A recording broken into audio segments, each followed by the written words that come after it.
Hey, this is Leticia. And this is Matt. Catch us on the HREBA show every Tuesday from 2 to 3. On our show, you'll be able to hear from the experts, everything about home ownership. Tune in on Tuesdays at 2 on the Blue Stream. On FishbowlRadioNetwork.com. Jump in.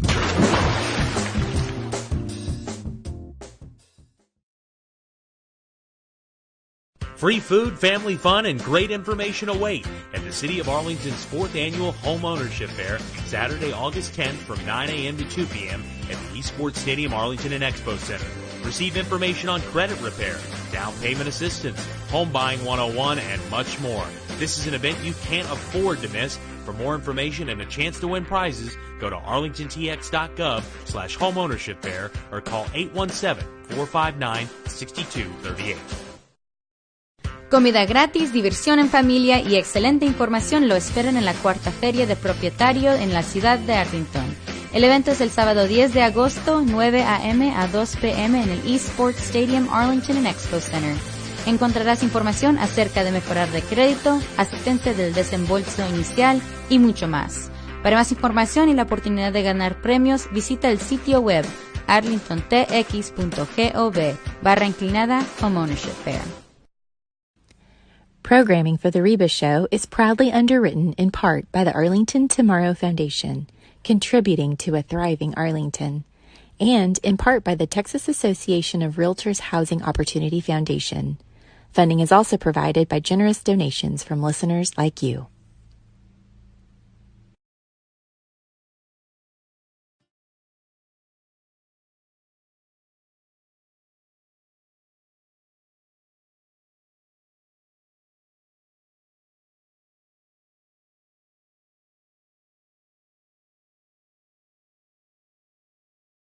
Leticia. And this is Matt. Catch us on the HREBA show every Tuesday from 2 to 3. On our show, you'll be able to hear from the experts, everything about home ownership. Tune in on Tuesdays at 2 on the Blue Stream. On FishbowlRadioNetwork.com. Jump in.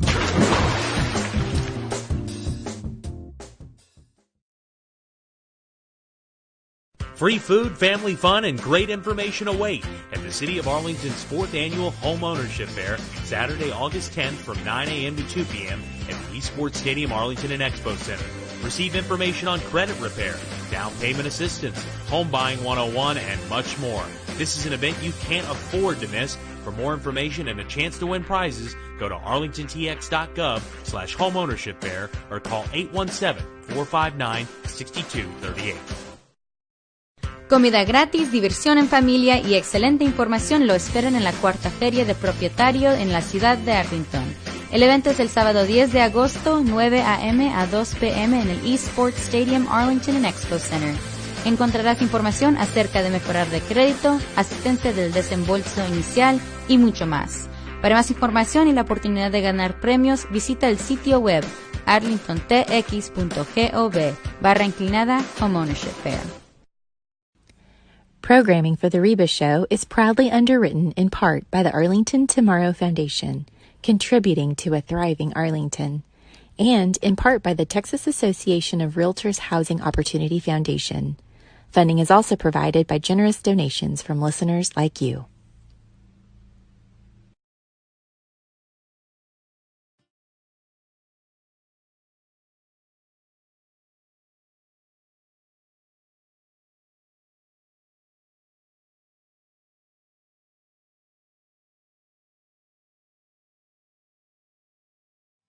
Hey, this is Leticia. And this is Matt. Catch us on the HREBA show every Tuesday from 2 to 3. On our show, you'll be able to hear from the experts, everything about home ownership. Tune in on Tuesdays at 2 on the Blue Stream. On FishbowlRadioNetwork.com. Jump in. Programming for the HREBA show is proudly underwritten in part by the Arlington Tomorrow Foundation, contributing to a thriving Arlington, and in part by the Texas Association of Realtors Housing Opportunity Foundation. Funding is also provided by generous donations from listeners like you. Hello there. You're listening to the HREBA show, Homeownership Hear It from the Experts, in the Blue Stream of the Fishbowl Radio Network. My name is Leticia Gallegos. I'm president and CEO of the Hispanic Real Estate Brokers Association, HREBA. And today we have a special guest, attorney Gregory Cagle from the Cagle Carpenter Hazelwood Law Firm. And he is an expert on HOAs. Now, we all have questions about homeowners associations. So if you're listening and you have a question, I'd like for you to email me at email rebaconnect.org. That's HREBA show at hrbaconnect.org. So we have a lot of questions for Mr. Cagle, and he'll be joining us here shortly. So we're going to take a really short break. Stay tuned. HOAs is the topic today.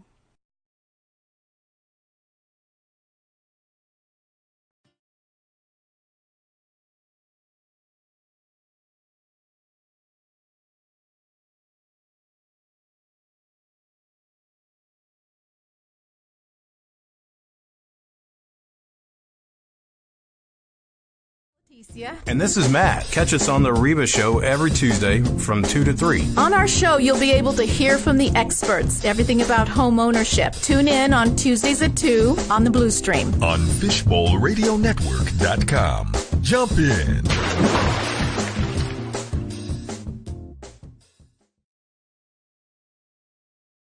Free food, family fun, and great information await at the City of Arlington's 4th Annual Home Ownership Fair, Saturday, August 10th from 9 a.m. to 2 p.m. at the Esports Stadium, Arlington and Expo Center.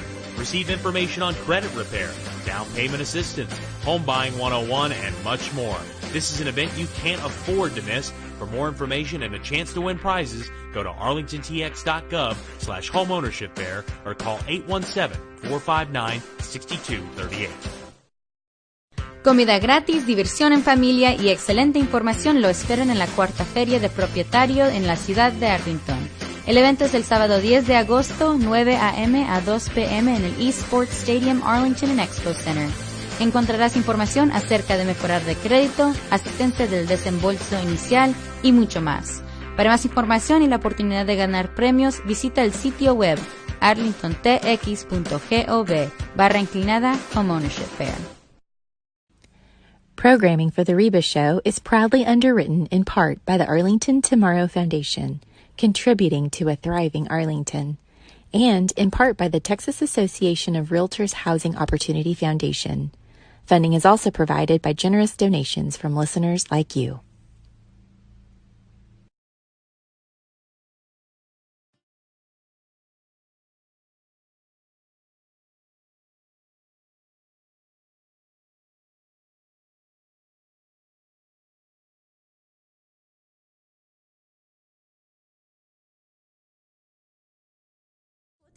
And this is Matt. Catch us on the HREBA show every Tuesday from 2 to 3. On our show, you'll be able to hear from the experts, everything about home ownership. Tune in on Tuesdays at 2 on the Blue Stream. On FishbowlRadioNetwork.com. Jump in.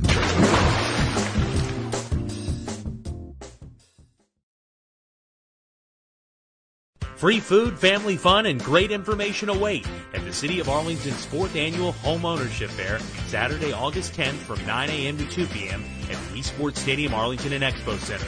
Receive information on credit repair, down payment assistance, home buying 101, and much more. This is an event you can't afford to miss. For more information and a chance to win prizes, go to arlingtontx.gov/homeownership fair or call 817-459-6238. Comida gratis, diversión en familia y excelente información lo esperan en la cuarta feria de propietario en la ciudad de Arlington. El evento es el sábado 10 de agosto, 9 a.m. a 2 p.m. en el Esports Stadium, Arlington and Expo Center. Encontrarás información acerca de mejorar de crédito, asistencia del desembolso inicial y mucho más. Para más información y la oportunidad de ganar premios, visita el sitio web arlingtontx.gov/.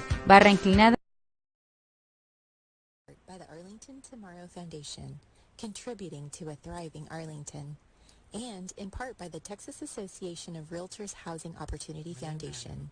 Funding is also provided by generous donations from listeners like you.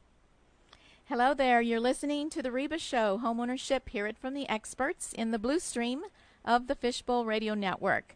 My name is Leticia Gallegos. I'm president and CEO of the Hispanic Real Estate Brokers Association. And our special guest today is attorney Gregory Cagle. He's from the Cagle Carpenter Hazelwood Law Firm. And the topic is HOAs, Homeowners Associations. Welcome to the program, Mr. Cagle. Thank you. Great. So I understand that the firm focuses on the representation of homeowners associations. Can you tell our listeners a little bit about the firm and your background? Sure. Our firm represents somewhere, I guess, above 500 homeowners associations here in Texas alone. We've got offices throughout the state, and my background is I've been practicing for a little over 20 years now and representing homeowners associations for most of that time. I served as a president of a homeowners association about 16, 17 years ago that had 1,500 homes and 9 board members. So I like to tell everybody I've lived in an HOA, I've been on the board of directors of an HOA, been president, and also been representing HOAs for a long period of time. I've written a couple of books on this area of the law. I'm board certified in Property Owners Association law by the Texas Board of Legal Specialization, and I'm one of only 3 attorneys in the state of Texas who's been admitted to a national organization called the College of Community Association Lawyers, which are lawyers that really specialize and have demonstrated an expertise in this area of the law. And my firm itself has 6 people who have been inducted in that organization, which is more than any other law firm in the United States.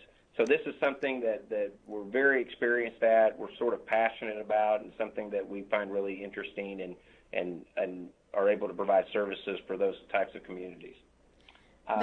That's very impressive.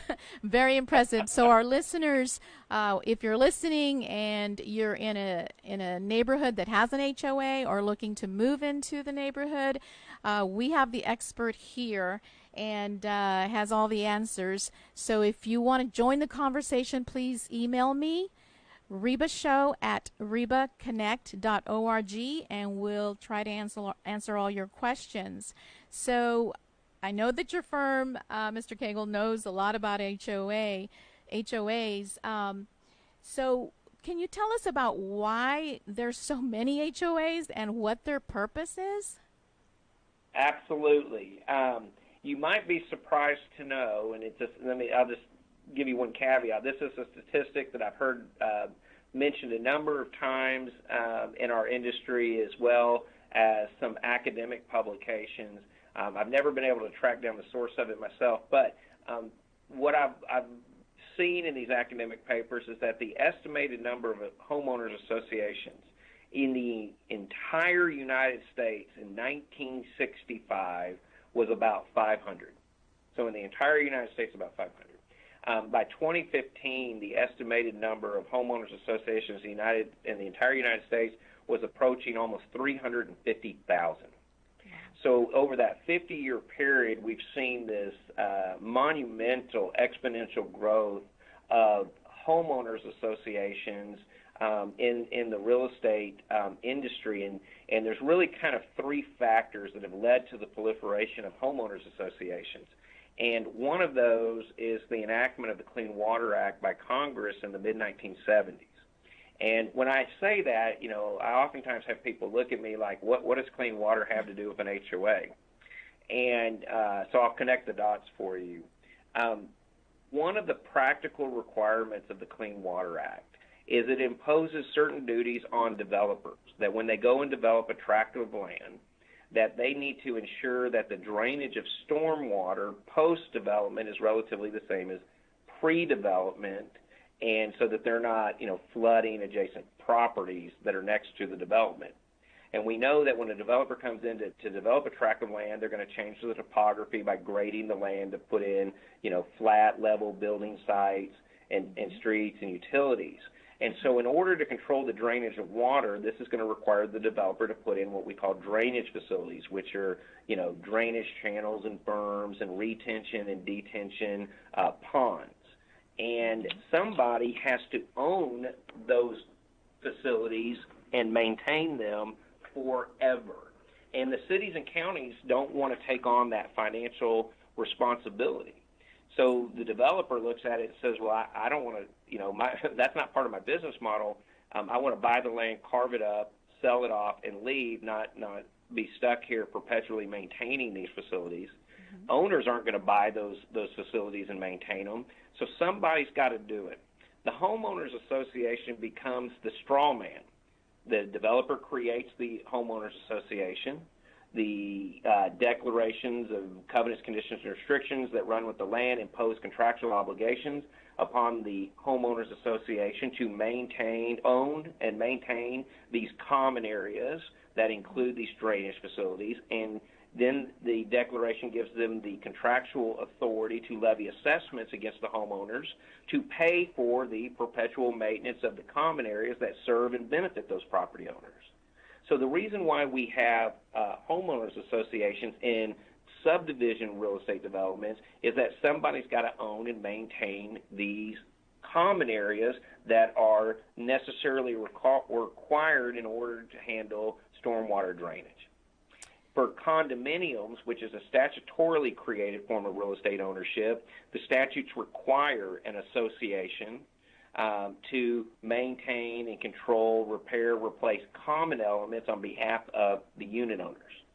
So because they're required in condominium developments and they are a practical necessity when it comes to subdivision developments, it's nearly impossible under today's laws to develop any sort of real estate product without a homeowners association, which is why the number of associations has grown exponentially over that 50-year period. And Texas alone is estimated to have somewhere between 20 and 30,000 homeowners associations just here in our state. Wow, that's amazing. So what you're telling me is that those beautiful ponds in these new neighborhoods are not only to make it look beautiful. I mean, because we look at them and we say, "Oh, that's so nice," but that is actually a drainage component, correct? Very well could be. It depends on the pond, okay. But absolutely. And a lot of times you'll see those dry ponds that are intended to help retain water so that they can drain over a long period of time or can hold the water or, redirect the water. So, yeah, I mean, those are there for a purpose. And the way they'll do drainage channels or common areas are usually to, not always, but oftentimes will be part of the drainage plan. So that's why we have common areas, and that's why we have homeowners associations. Now, as developers, sort of came to realize they were going to have homeowners associations, they started to use them for marketing purposes. So, you might build an amenity center, and then the association will own that as part of the common areas and maintain it, and it becomes a way to market your development. So, it's not uncommon today for us to see communities, where there are, playgrounds, parks, swimming pools, hike and bike trails, sometimes golf courses that are going to be owned and maintained by the association as a common area, amenity for the benefit of all the owners. So we see that kind of stuff all the time. I've got a couple of communities that are airport communities that own land, airport runways. I've got several that own marinas that are lakefront communities. So, the way we've seen the whole concept of homeowners associations and the amenities and services they provided have evolved over the years, but the reason why we have them is because you've got to have them to own and maintain those common areas that are going to be required as part of the development process. Okay. All right. So the developer starts the HOA, and then there's a transition. But are there any eligibility requirements for homeowners to serve on the board of directors? Are they required to have any training or education? Not yet, anyway. When it comes to who serves on the board of directors, and we'll sort of focus in on once the developer has turned over the homeowners association to the actual residential owners, and they're now electing the people who serve on the board of directors. Almost all of these homeowners associations are incorporated as nonprofit corporations, so they're governed by both the property code and the nonprofit corporation law. The nonprofit corporation law, which is not written for homeowners associations, but it basically says that there are no requirements to be a board member subject to your bylaws and certificate of formation and articles of incorporation. So as a general rule, there are no requirements or eligibility requirements to be a board member of a homeowners association, but we often find, or there are none under the statutes, but we do often find requirements for eligibility under the Declaration of Covenants, Conditions, and Restrictions or the association's bylaws, which will limit board member eligibility to only people who own property in that community. Okay. So if there's nothing about it in the bylaws, then anybody could be on the board, but we often find a restriction that says in order to serve on the board, you must actually be an owner in the community. So that's where it comes in. There are no current requirements under Texas statutory law that requires board members to have training or any sort of education. There was a bill filed in 2015 that would have required all board members upon being elected to the board of an HOA to read their governing documents, but that bill did not pass. But it is highly encouraged that anybody who wants to serve on their homeowners association board, that at a minimum they should read their governing documents, and at a maximum they should get familiar with the various statutes that's going to govern their community. Okay. Very good information. So there are distinct types of HOAs. Now, you mentioned before about condominiums also. So I've heard of property owners associations, homeowners associations, condominium associations, even townhome associations, and so forth. Even a ranch owners association. So are these the same thing or something different? Well, take away from the fact the name of the organization, it all depends on the type of real estate ownership that's intended for that community. Okay. Here in Texas, we really only have two types of real estate ownership interests in these types of communities. Either you own a lot within a platted subdivision, or you own a unit within a condominium development. So you're either going to own a unit within a condominium development or a lot within a subdivision development. The homeowners association that governs that type of community, if it's a condominium development, we would typically refer to as a condominium association. If it's a homeowners association that governs a subdivision development, there is no consistent term used to describe that type of organization, but the way I typically will describe it is that I call it a subdivision association, so that it's pretty clear I'm talking about an association that governs a subdivision development. But we often see terms like homeowners association or property owners association used also interchangeably with that. Now, most lawyers will use the term property owners association as a generic term that refers to any organization whose membership is made up of people who own real estate within that development. So we would typically use property owners association to refer to both subdivision developments and condominium developments. If we wanted to make a distinction for residential condominium developments or residential subdivision developments, then we would say homeowners association. So a homeowners association could be either a condominium development or it could be a subdivision development, but it would be one that is of a residential nature. So when we say, that's what I mean when I say homeowners association.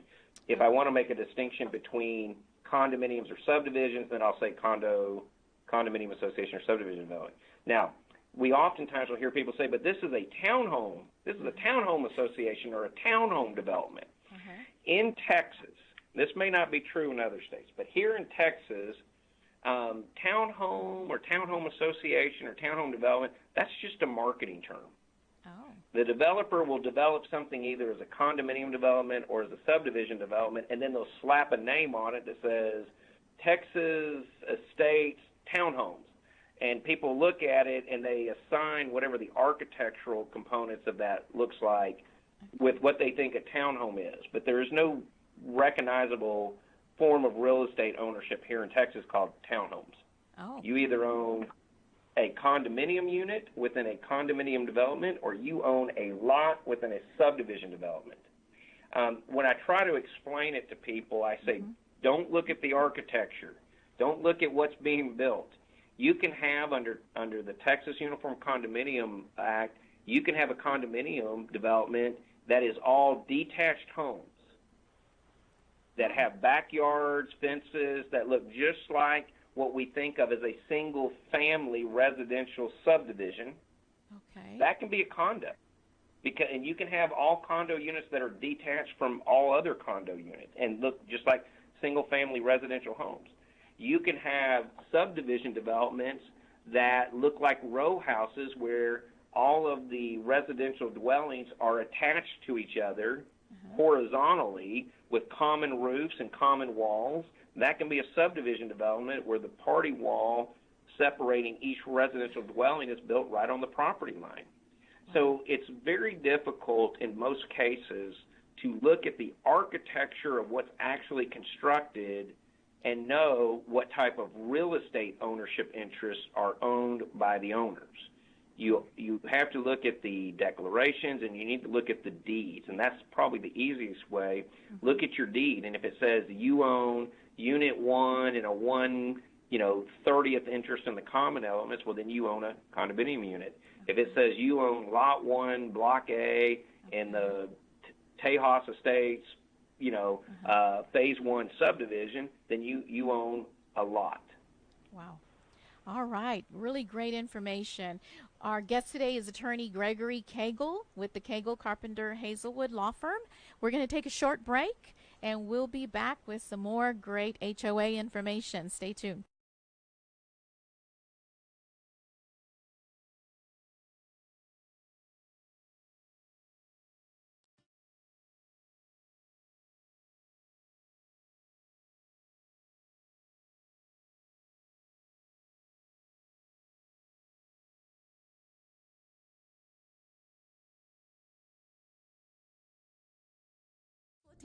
And this is Matt. Catch us on the HREBA show every Tuesday from 2 to 3. On our show, you'll be able to hear from the experts, everything about home ownership. Tune in on Tuesdays at 2 on the Blue Stream. On FishbowlRadioNetwork.com.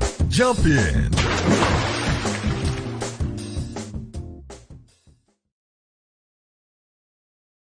Free food, family fun, and great information await at the City of Arlington's 4th Annual Home Ownership Fair, Saturday, August 10th from 9 a.m. to 2 p.m. at the East Sports Stadium, Arlington and Expo Center.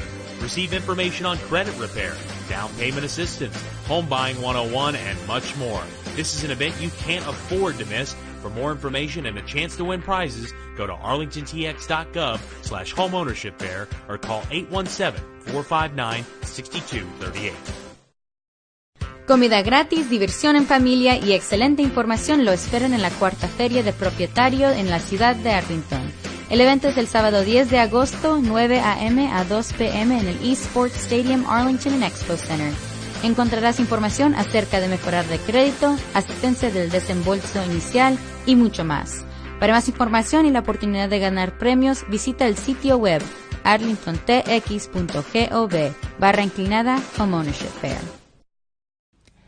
Programming for the HREBA show is proudly underwritten in part by the Arlington Tomorrow Foundation, contributing to a thriving Arlington, and in part by the Texas Association of Realtors Housing Opportunity Foundation. Funding is also provided by generous donations from listeners like you.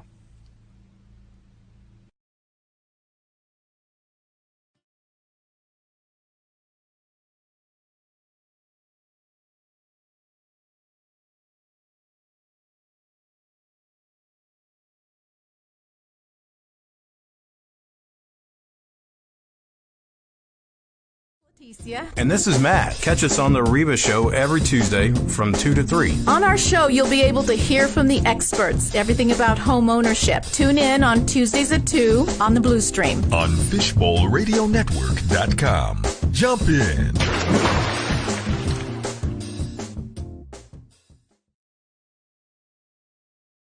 Free food, family fun, and great information await at the City of Arlington's 4th Annual Home Ownership Fair, Saturday, August 10th from 9 a.m. to 2 p.m. at the Esports Stadium, Arlington and Expo Center. Receive information on credit repair, down payment assistance, home buying 101, and much more.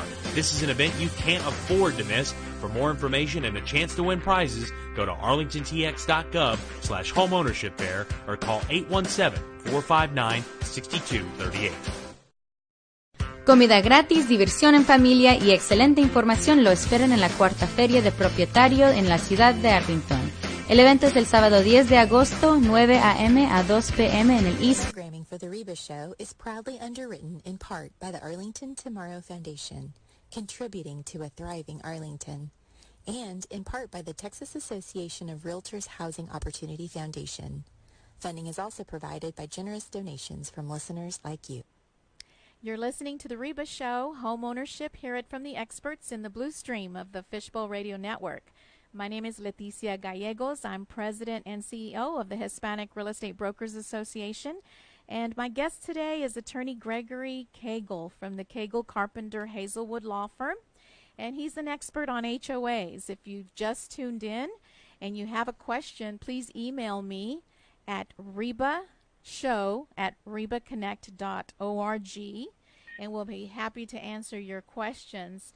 Now, we've been talking, Mr. Cagle, about lots of information regarding HOAs. So we talked about differences between the various types of HOAs. Are they subject to the same laws, the state laws? Actually, no. No? They're actually subject to two very different statutory provisions or schemes.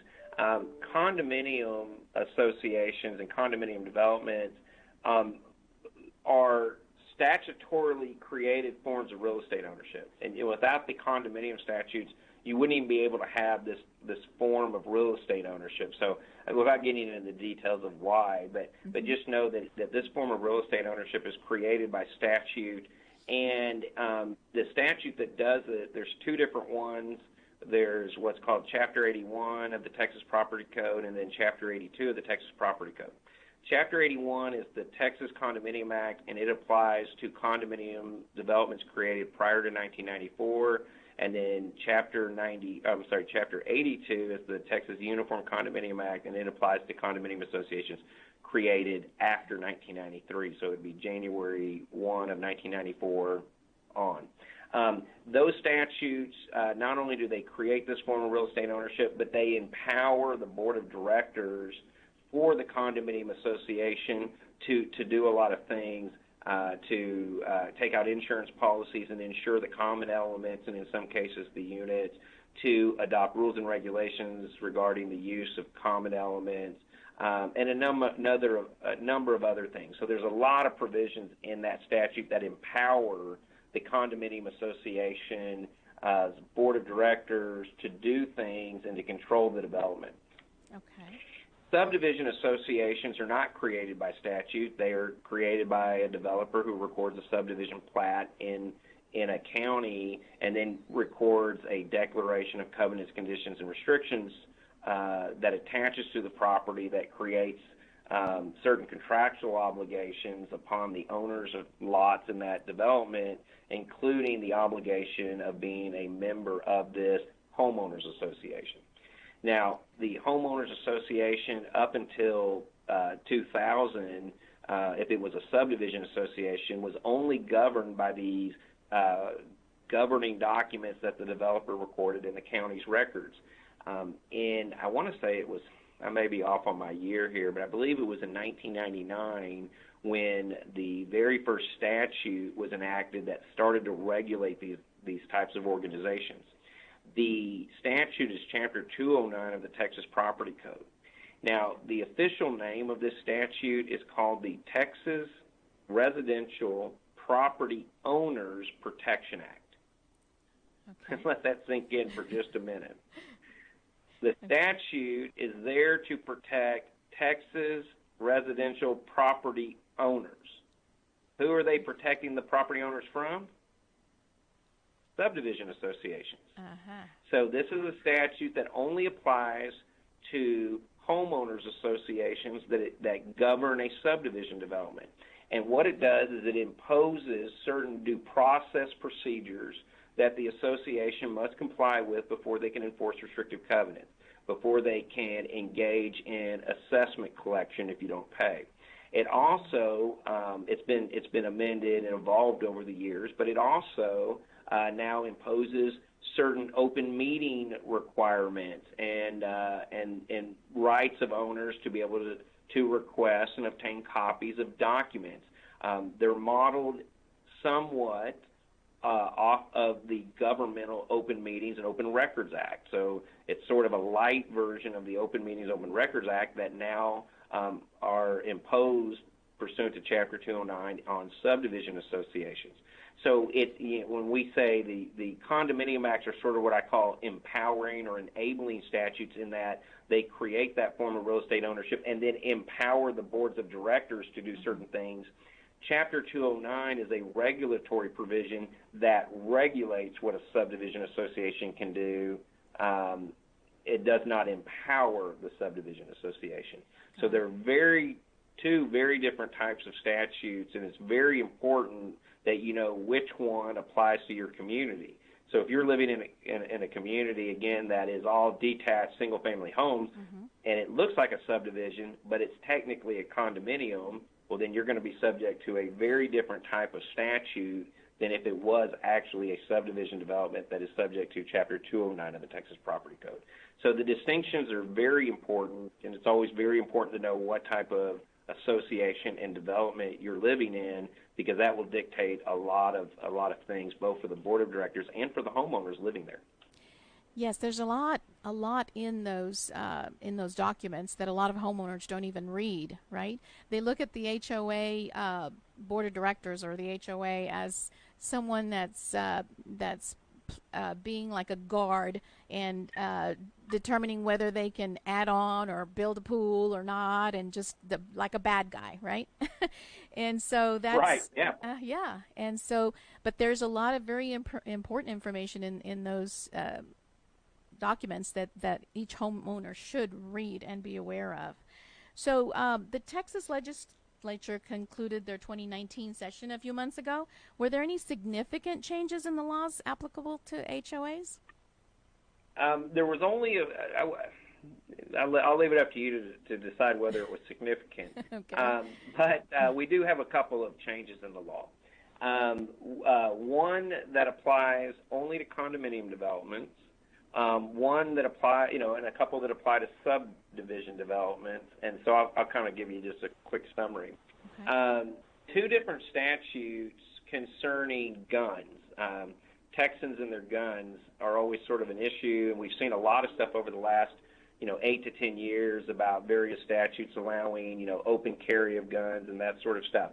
So one of the things is, we talked about how the Uniform Condominium Act empowers the condominium boards to be able to regulate and control common elements. Well, that could include, what occurs in, say, a subterranean parking garage of a mid or high-rise condominium, and what people are allowed to do in the hallways that they have to travel down to get to their units. So one of the bills that got enacted is one that says a condominium association cannot prevent a unit owner or a tenant from being able to store guns and ammunition in a vehicle parked in the common elements, or being able to transport guns or ammunition from a vehicle in the common elements to their unit, or from their unit, through hallways to be able to, to get in and out of the condominium. So, people are going to be, have the right to be able to store and have guns in their unit, and they have the right to be able to, go down the hallway to access their unit with those guns and ammunition, and the condominium association cannot prohibit that. So that's a new restriction on the rights of the condominium association's board to be able to regulate, the hallways and the common elements and the parking lots. So that was one for condos. A similar one for subdivision associations, which says the subdivision associations cannot enforce any restrictive covenants that would prohibit the possession, transportation of guns and ammunition on people's property, as well as the lawful discharge of guns. So by way of example, I have a community I currently represent that has larger lot sizes. They're, multiple acres, and there are some restrictive covenants in place that permit owners to hunt on their property, but only with bows or crossbows, but not with firearms. Sort of the idea is nobody wants to be sitting at home hearing gunshots going off or wondering what's going on in their community. This new law that is enacted renders the restriction that prohibits the use of firearms for hunting in their community void. If as long as they comply with any statutes or county or city ordinances that regulate hunting, the association itself cannot restrict people from using firearms on their property as long as they're doing so lawfully. So sort of a big deal, or potentially a big deal for subdivision associations. Another one is every now and then the legislature will decide that homeowners associations, whether it be subdivision associations or condominiums, should not be allowed to enforce restrictions that govern a certain use of property. For example, in 2011, the legislature amended a statute that said that no association can outright prohibit owners from installing solar panels on their homes. You can impose certain regulations on it, but you cannot outright prohibit solar panels. So one of the new bills that got passed in 2019 was sort of that variety, and it basically says that no homeowners association can enforce any restrictive covenant that would prohibit a child under the age of 18 from operating a lemonade stand on a property in the community. So one for the lemonade stand. I don't know if there was an issue with, older curmudgeons in communities say, we don't want lemonade stands in our community, but now the children of Texas, cannot be prevented from operating a lemonade stand on their parents' property by way of a restrictive covenant. So we're not killing the entrepreneurship of our youth. That's correct. We now have the lemonade stand law.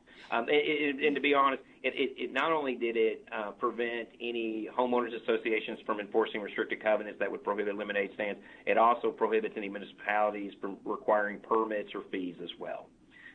So it was a bill that wanted to make sure that there wasn't a municipality or a property owners association that could prevent a young entrepreneurial child from running a lemonade stand that sells lemonade or other non-alcoholic beverages. So, got it. There you go, Texas legislature in action.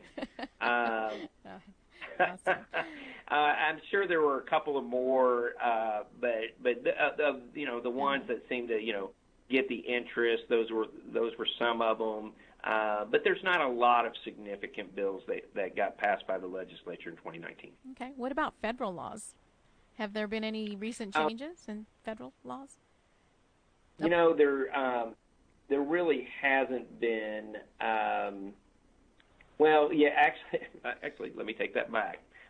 There are some very important ones. Now, it's not necessarily a new law, but maybe some might consider it a new interpretation of an existing law. The selling and renting of real property in the United States is subject to a Civil Rights Act that was initially enacted in 1968 called the Fair Housing Act, which prohibits people from renting or selling or discriminating in the rental or sale or provision of housing based on one's membership in a protected class. And we're talking about sort of the classical protected classes, race, nationality, gender, those sort of protected classes like we see in the employment context. So that's called the Fair Housing Act. Over the years, they've added a few more categories like handicaps and familial status, which protects families with children under the age of 18 from being discriminated against. Now, homeowners associations are not in the business of selling or renting real property, but they are considered under this federal statute a housing provider in the context of enforcing rules and regulations and the provision of amenities. So to the extent that the subdivision association owns a community amenity center with swimming pools, if they're adopting rules regarding the use of that swimming pool, the enforcement of those rules are subject to the Fair Housing Act. Now, the Fair Housing Act's been around for a long time. Its original version was enacted in 1968. But what is new is that the Department of Housing, HUD, which is Housing and Urban Development, which is the federal agency charged with the enforcement of the Fair Housing Act, promulgated some new rules in going back now, I think it was either 2016 or 2017, where they came out and said that two forms of discrimination that are pretty well established in the employment context, that being hostile environment discrimination and quid pro quo discrimination, which are very well established in the employment context, are also applicable in the housing context, and that homeowners associations and even management companies who fail to do anything to prevent quid pro quo or hostile environment discrimination can be found liable for violating the Fair Housing Act. And so that's sort of a new sort of issue within the HOA industry for a couple of reasons.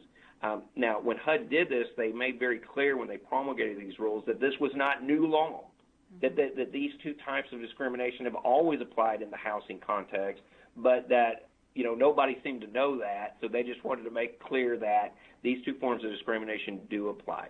Now, what makes it somewhat interesting is that hostile environment type of discrimination can be a vicarious liability type of discrimination. And what HUD said was that if the association is aware that somebody is creating a hostile environment, there's a statutory definition for this, and they have the power to do something to stop it, and they fail to do so, they can be found liable for being in violation with the Fair Housing Act. So let me give you just sort of an illustrative example. Okay. Let's say that you have a condominium association. The condominium board is informed, or a member of the board is informed, that one of the unit owners is continuously using racial slurs around another owner whenever they go to the common mailboxes there in the lobby of the building, very aggressive towards this owner who is, we'll just say, in a minority class that would be protected under, race or we'll just say race category. Okay. And the other owner who is using these racial slurs and aggressive, right, is creating this adverse condition that is based on the other owner's race. Okay? Yeah. Association becomes aware of it. The owner who's the victim here never says a word and never asks the association to step in or do anything. The association, simply by the fact that they are now aware of this, could potentially be held liable if they had the power to do something to stop it and failed to do so. Even if they weren't asked to do anything, they have a proactive obligation to do something. And this is somebody who is not under their control. I mean, this isn't a board member, this isn't an employee of the association, but if they have the power to do something, well, we know under the Texas Uniform Condominium Act, the condominium association does have the power to regulate unit owners' behavior and conduct within the common elements, assuming that this condominium common area mailbox area is common elements, which it would be. They have the power to regulate and enforce their regulations against people's conduct in the common elements, and the fact that they became aware that this was going on and did nothing about it could make them potentially liable for violation of the Fair Housing Act, even when they weren't requested to do anything. Yes. Yes. And that's what makes it very interesting and a very significant sort of expansion on the Fair Housing Act, because almost all the other areas of discrimination under the Act are triggered by somebody requesting something, or there's more of a trigger, not just did you know about it and could you have done something about it. Right. Well, So Mr. Cagle, it's a very new. I hate to interrupt you because this is all great information, but because we're running a little bit out of time, I wanted you to. I mean, this is great information, and that's just one example of that happening. So there's a lot of examples that we could use, about that. So, but I wanted you to tell us a little bit about your book. Now, you wrote a book, and we only have a couple of minutes left. Can you tell our listeners more about the book? Sure. I wrote this initially in 2010, or it was published in 2010. It's a book called Texas Homeowners Association Law. And it's now in its third edition, although I'll be working on the fourth edition fairly soon. But it is a book written in plain English for non-lawyers on a topic-by-topic basis. Mm-hmm. It's about 900 pages, and it covers every federal and state law that governs Texas homeowners associations.